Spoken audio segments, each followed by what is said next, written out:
Western Ag Network on the road in Orlando, Florida for the Cattle Industry Convention and NCBA Trade Show. Brought to you by AgRisk Advisors. Well, hi everyone, and as we continue our coverage from here at CattleCon 24 in Orlando, Florida, Lane, before we go too much further, a big shout out and a big thank you to our sponsor of our coverage this year, AgRisk Advisors. Again, they provide important ag risk tools to farmers and ranchers across America. You can learn more by visiting agriskadvisors.com. But hey, today we're out on the huge NCBA trade show floor. Over 8 acres of some of the latest and greatest in ag technology, products, and services. I tell you what, Russ, you're from Chinook. I think the city of Chinook may be a little bit bigger than 8 acres, but it's a lot to take in. There's so much technology, there's so much innovation, but the greatest thing is there's experts here on the ground that are working with cattlemen and women to help them be more profitable and look at producer profitability, to look at how they can do things more efficient, just to stay in business. Well, absolutely. And of course, we've had the opportunity all week long here in Orlando to catch up with some of those leaders from our neck of the woods, from Western Ag Network country, those cattle producers, those cattlemen and cattlewomen, to talk about some of those big, important issues. And you had the opportunity to catch up with the president of the Montana Stock Growers Association, John Grandy, and talk about one of those issues, producer profitability. As we continue our conversations on the road this week from the Cattle Industry Convention and NCBA Trade Show, leaders from across Western Ag Network country are gathered here to help set policy for the future of the cattle industry. And one of those leaders joining us today is President of the Montana Stock Growers Association, Mr. John Grandy. And John, we had about 30, 40 below, depending on where folks are living in Montana there a few weeks ago. And the sunshine's nice out here, but it's actually not that warm. Well, it's a little changed from what it was a couple weeks ago, as you say, but actually woke up in Okeechobee yesterday morning. It was the same temperature there yesterday morning as what it was at home in Lenup, Montana the afternoon before. So not that huge a difference right now. But, for the most part, the only time we're outside at these meetings is walking in between the convention and the hotel. But, as I mentioned, the purpose of this event, of course, we have the trade show. You get to learn, you get to take it in, see the latest and greatest in innovations. But for NCBA, it's a time for the affiliates to come together and create grassroots policy that comes from states like the Montana Stock Growers Association or friends in Wyoming or Colorado, wherever it is. It's about setting a direction for the policy book in Washington, D.C. But before we maybe talk about those, let's just see how are things going at the Montana Stock Growers here in 2024? Oh, I think we're off to a great start. It's been good around the state. People have mostly had nice weather till, of course, we got that way below zero. But, some good weather. People have stretched their hay supplies, and that's been pretty good. But with the stock growers, we're just, we had a board meeting here, I guess, week before last now. That's always great to have that first board meeting of the year because that's when you get together. We've got some new board members getting seated. You get to know them a little better, and that's when we set our goals for the new year. So that's a really important one for us to sit down and say, because, we have a whole book full of policy, hundreds of things to work on, but you need to know what are those top 4 or 5 things that you really want to work on. So that's the process we've been in, which is always exciting. A theme that really started last year for the Montana Stock Growers and other agriculture groups out there is really focusing on producer profitability. And I think that theme obviously is also being translated here to the national level here at the Cattle Industry Convention. But of course, Russell Nimitz with Western Ag Network hosted a great in-depth panel with industry leaders during the Montana Stock Growers Association. And if our friends viewing this today didn't get a chance to watch that, check that out on the Western Ag Network YouTube channels or our Facebook for that discussion on profitability. But John, as we put that topic of profitability in mind, how is that being maybe translated into policy or initiatives here on the national level? I mean, we think of the death tax, we think of just maybe some issues that are getting brought up for the NCBA team in DC to advocate for. What's kind of the goal this week at convention as we continue that theme? Yeah, and when I talk about goal setting, obviously that producer profitability is right at the top of the list. And it's a little interesting, we have to look at this, that this is not a new idea. I mean, you can look at that. What has Stock Growers done for the last almost 140 years or so, or what has NCBA done? that's what we're all about, is enhancing producers' profitability. But yet we had a grassroots movement. Some people brought these ideas to one of our local affiliates. They brought it all along to the Stockgrowers. And yeah, we've been talking with other states, and we'll talk with more people here. And the national folks are already on board, but we're going to be talking a lot more about it in a few days. And so, as I say, producer profitability is not a new idea, but what we do have to do is focus on what are the key areas and what critical areas are we looking at. And we've got a few areas that we've already identified that we're really going to be looking at. We're going to be scheduling meetings across the state of Montana and going out to talk to people to see what the people out in the country think and get their ideas. But starting place that you mentioned, taxes, that's a huge one. Talking about estate taxes. Well, that's been a little bit of a slow issue recently because we've got it in a pretty good place right now, but those taxes will sunset at the end of next year. So at the speed Congress moves, we need to start working right now to get things through Congress to get ideally the outright elimination of the estate tax is what we always want, because it's just not a fair tax. We want to get rid of that. Failing that, we at least need to keep a high exemption from estate taxes and keep that index for inflation and other things like stepped up basis and special use valuation. So we're looking at these things. On a state level, we're working with the governor, the Department of Revenue, and things on looking at our property taxes. How do we define property for the ag use valuation? That's something that we're going to be looking very closely at. Other things down here, in addition to the taxes, we're looking at how do you reduce barriers to getting young people back on the ranch, or people that didn't come from the ranch but want to get into ranching. How do you reduce those barriers? We get into government programs. There are some government financing programs for young producers. How do we make those more workable? How do we make it easier for the young producers to get in there? And so at this point, Montana Stock Growers is just starting this conversation, and we're talking to people down here to get everybody thinking on the same page and helping us out. We don't have any resolutions here this week, but one we're particularly interested in is the North Dakota Stockmans are bringing a specific resolution to change LRP, livestock risk protection, to make that able so you can get an LRP contract on cattle that you have contracted. Currently, you have to physically take ownership of them before you can use that program. Obviously, a lot of people have a lot of cattle contracted, and that's when the real risk starts. So we're supporting North Dakota on that. But yeah, a whole list of reasons, but that's a quick breakdown on some of the starting points for profitability. And John, one of the big talking points, whether it's in the hallway here at the convention, at the hotel bar, is traceability. That's one of the hot topics right now. There's folks that support it, there's folks that oppose it, and I think that's the beauty of a grassroots organization is it's coming up with compromise, looking at both sides of the deal, and sometimes it's not easy to come up with that policy.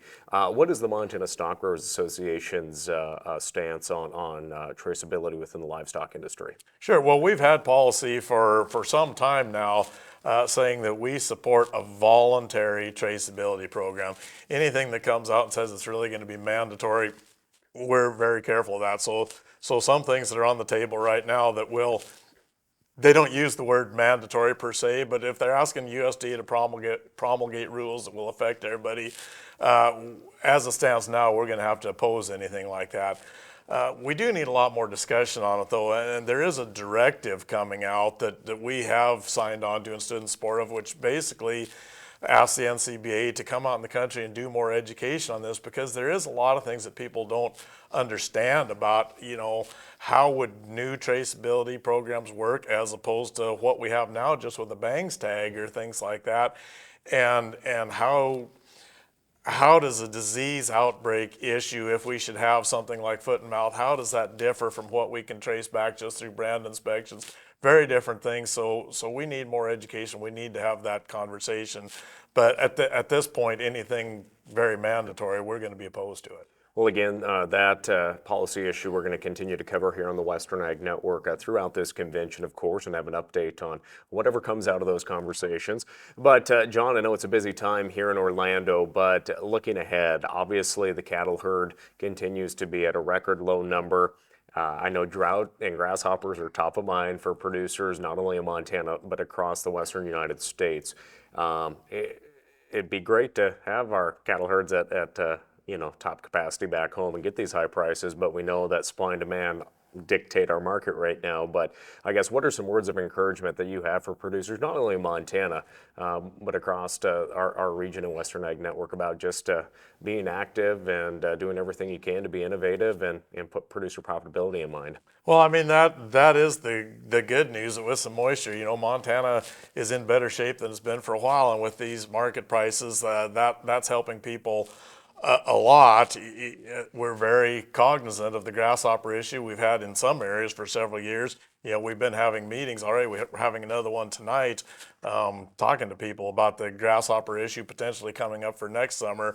But we just have to keep working on these things and keep everybody involved. We're all stronger when we're all talking to each other. Well, again, John Grandy, thanks for joining us here today, and have a great time at convention. And for all of our folks that are tuning in here today, make sure and follow Western Ag Network right along, whether it's on YouTube or all of our social media channels, or tune into our radio programs and TV programs back there at home. Again, we're going to have more conversations with leaders from across Western Ag Network country here on The Road. Ready for a real PRF partner? He was willing to track us for a year and provide that data back to us for a year. That's a guy making a pretty big investment. At AgRisk Advisors, this isn't our first rodeo. We are one of the most experienced in pasture rangeland forage. Honesty, commitment, trust. Many companies use these words. At AgRisk Advisors, we earn them.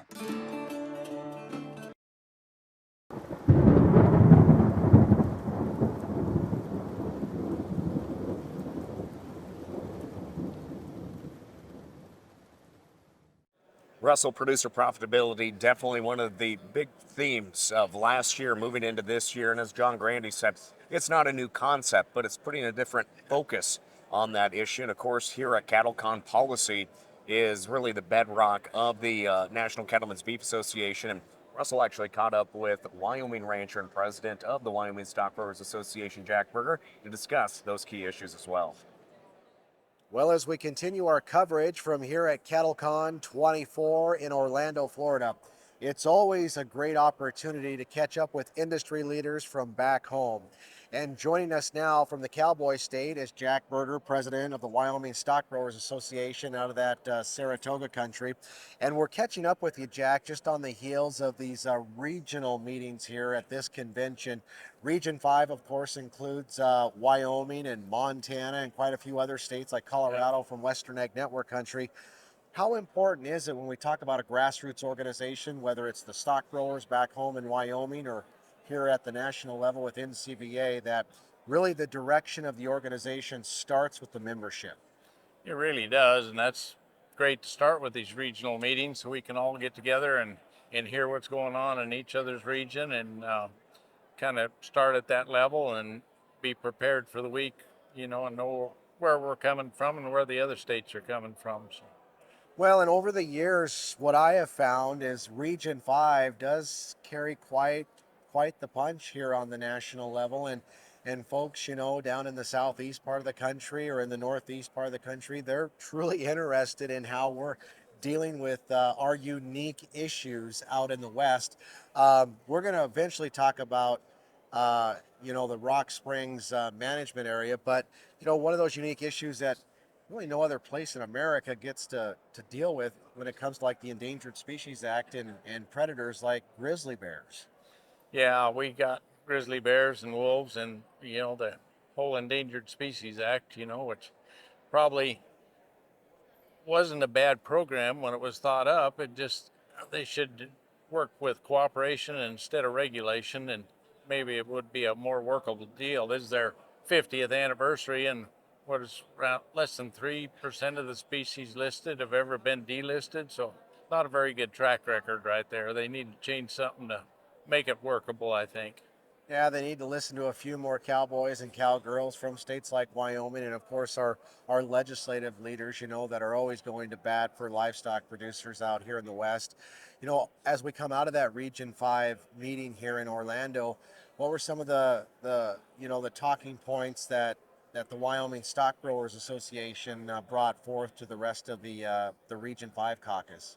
Well, our main talking point was that Rock Springs resource management plan, and how, that's been like 12 years in the making, and all of a sudden they surprised everybody and came out with the most preservationist alternative there. I mean, to make about half of it into areas of critical environmental concern, which is just meant for small areas, and the road closures. And I mean, they had everybody upset with that deal, even the recreationists, and everybody was against it. And so the governor put together a task force, and there was quite a bunch of people, and they came up with 100 points that the whole group was in consensus on, that were things that were problems with that.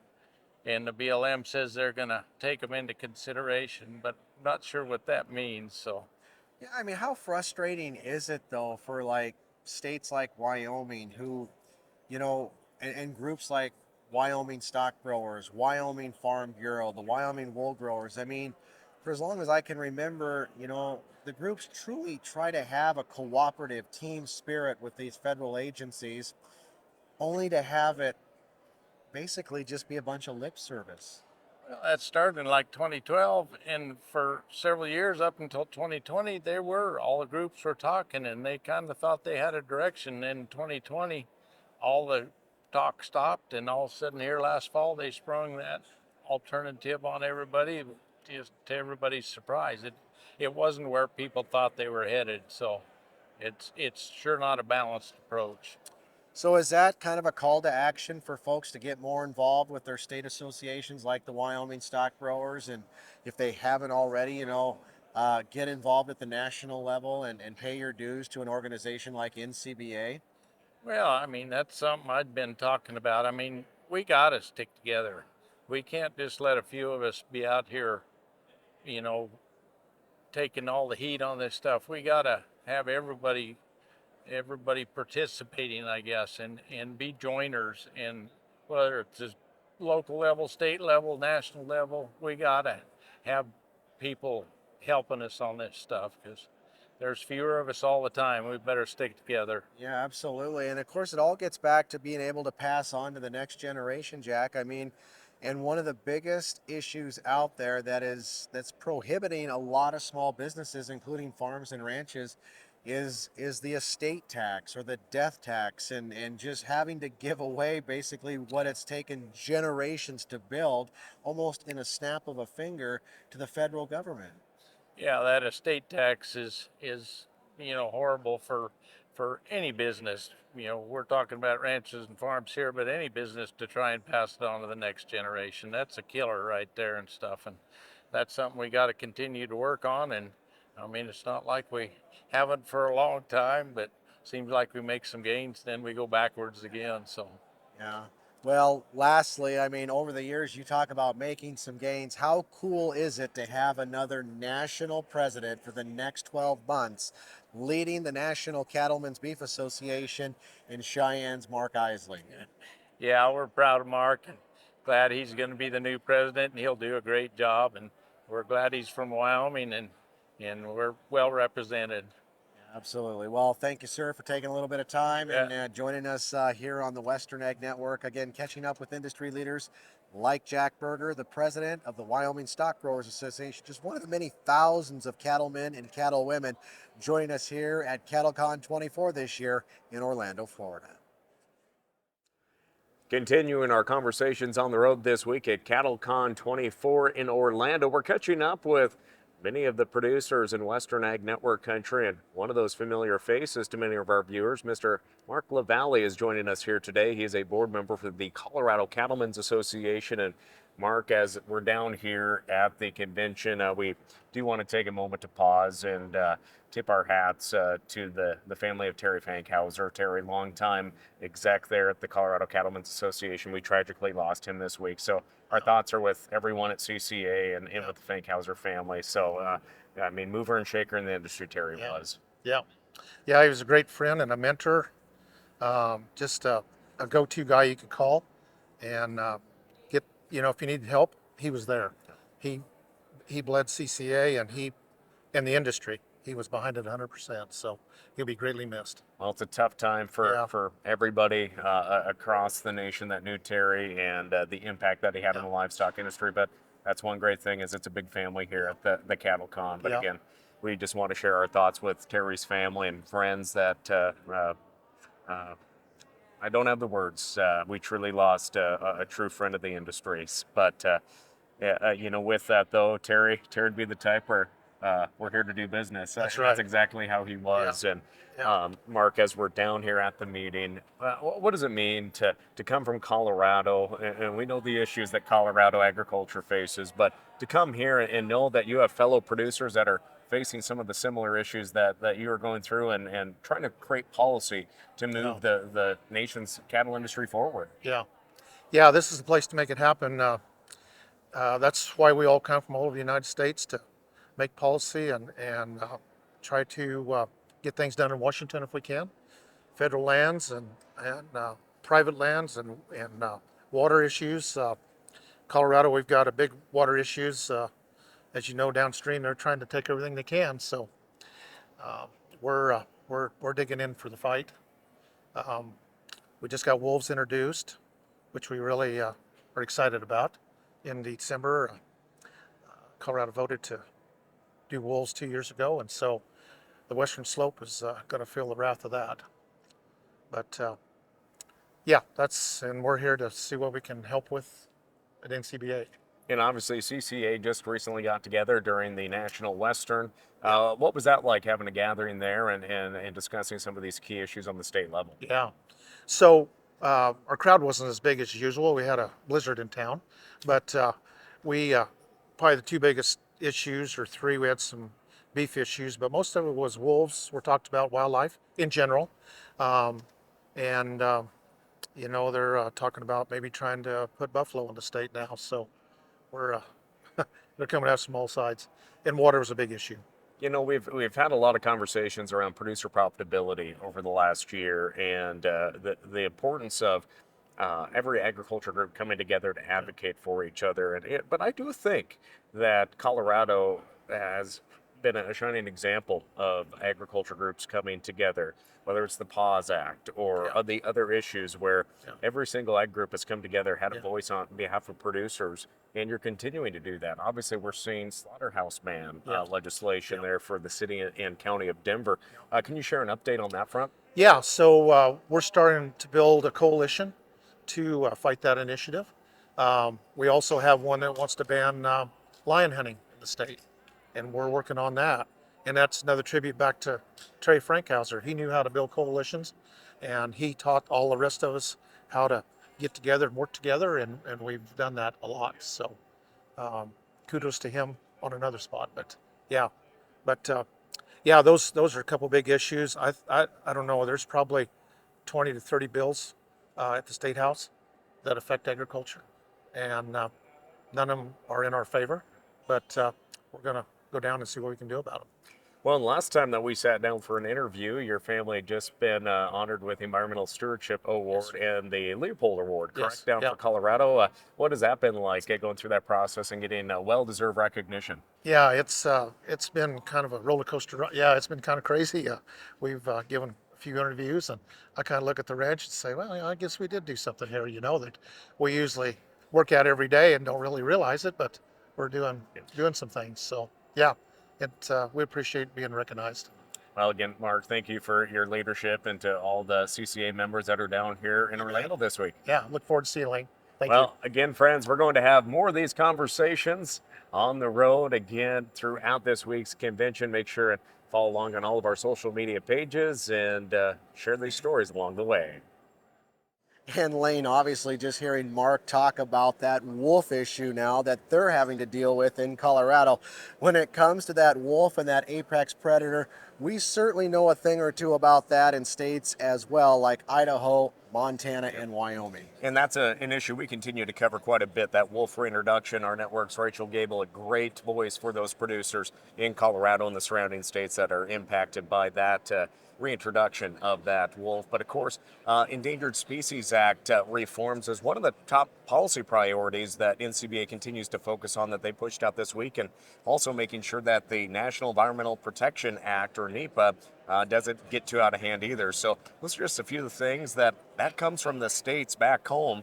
The discussions and the happenings on the ground making its way all the way up to the policy book. Well, absolutely. And again, it just reinforces NCBA's grassroots policy, how it really does start with the members and those that are here with us at CattleCon this year in Orlando, Florida.